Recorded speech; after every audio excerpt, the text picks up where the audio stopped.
Well, hello, my name is Derek, and welcome to my channel, A Man in a Sea of Lies. A Man in a Sea of Lies. Dramatic. But often I feel like I'm swimming in a sea of lies. And today I want to talk about Canadian military procurement. Military things have been a hobby of mine for forever. I was never in the military myself, but I was always a keen observer of military tactics, technology. And my father was in the military, and I had still have many friends who served. So I do follow, and I when I came to Canada in 1982, I was already interested in those things back then. And I was extremely happy when I came in 1982, because in 1982 we started receiving our CF-18 fighter jets in Canadian bases. I think 138 were built altogether for the Canadian Air Force, and they were great jets. They were designed for the U.S. Navy, so considering the land mass and long shoreline, this is the kind of jet that we needed at the time. We faced real threat uh, from Soviet bombers patrolling just of our shores in the Arctic, and these planes were, twin engine, long range fighter jets, multi role. So they were good for long range patrol duty, but they were also strike fighters. So they were good bombers. So they were excellent aircraft. And the good part, the good part about it is that the whole talk about Canada purchasing CF-18 started in 1977, and the plan was finalized in 1980, and the first planes started arriving in Canada in 1982. So comparing this to what's happening now with our military procurement, it was a miracle, plain and simple. So I was really happy when I arrived. I thought this was going to be the pattern.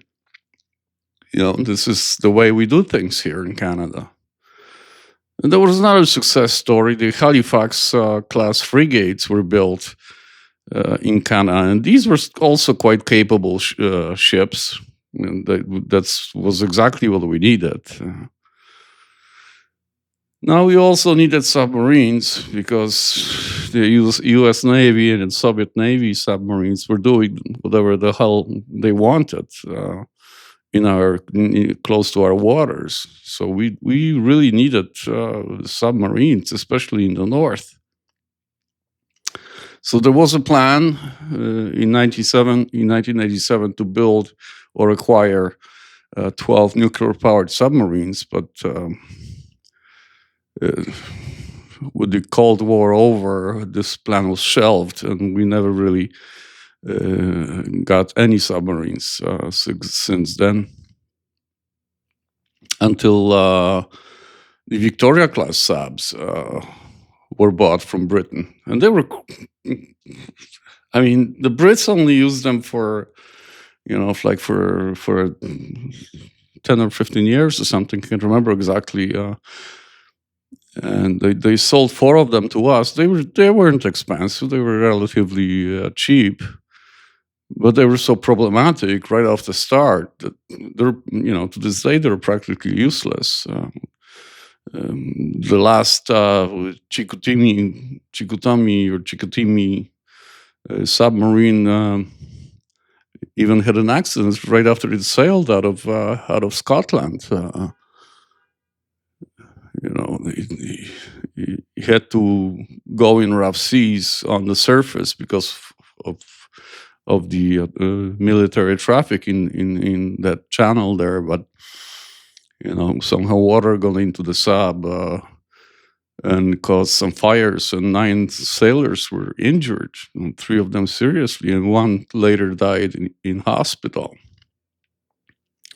So it took a long time to get these subs refurbished and up to Canadian standards. And they're still operational, but there's usually only one that can go out on patrol. The rest are sitting in maintenance facilities. They're so maintenance. They need so much maintenance. One submarine out of 4. It's crazy stuff. So that was the first kind of fiasco that, in my time. Of course, I'm talking about big ticket items here. I'm not going to get into rifles and pistols and uniforms and light vehicles or that kind of thing. So another fiasco was we needed helicopters. We were flying old Sea Kings that were built, in the early '60s.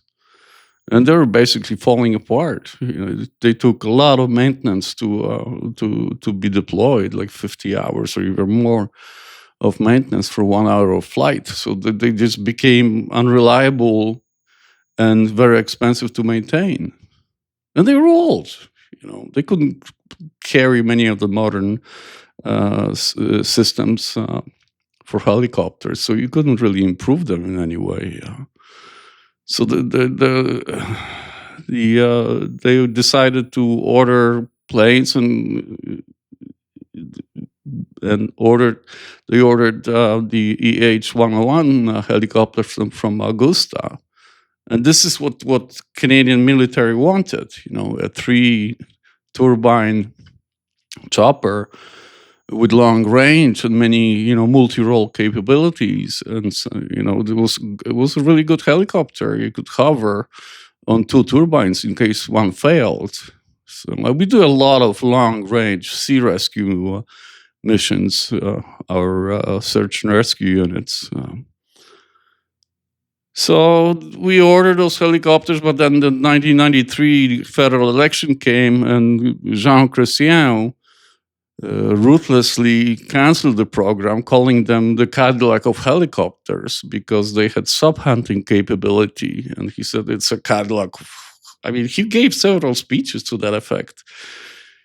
Sub-hunting helicopters that Cadillac of helicopters that Canada doesn't really need.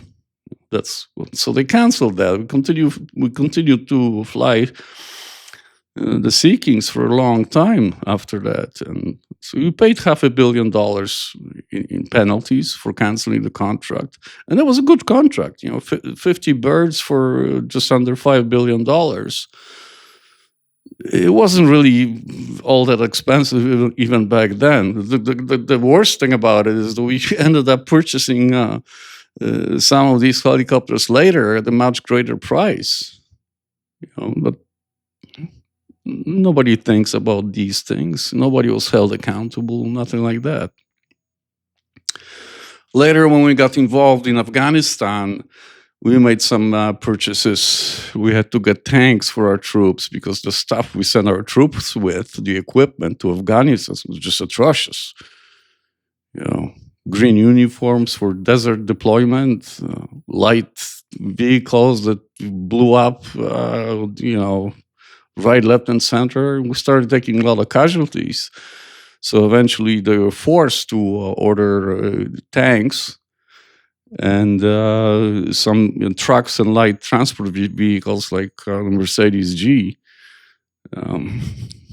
So that's the situation forced us to get some equipment. They also ordered some C-17 Globemaster transport aircraft because we couldn't maintain our supply network with Afghanistan. All we had back then was old Hercules aircraft. So then we get to the F-35 saga. This whole thing started with the conservatives in 2010, right? We have 2026 now. So 16 years later, we we we still don't. We're not flying these jets, and it seems that every time the liberals take power in Ottawa, they want to rewrite the whole procurement thing for our Air Force.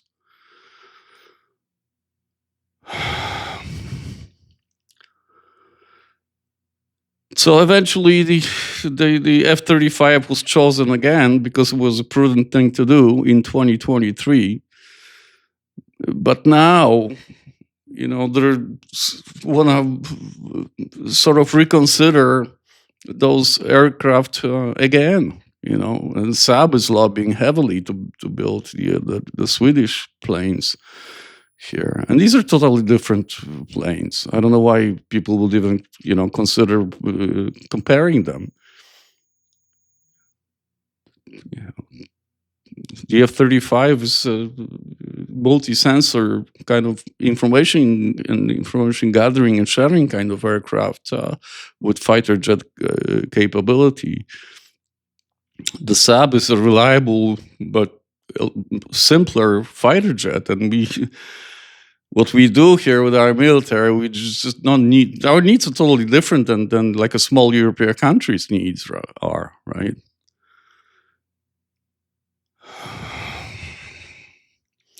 So they don't know what to do with the frigates yet. Those old Halifax ships are also getting really old, and now we have this perfect storm again.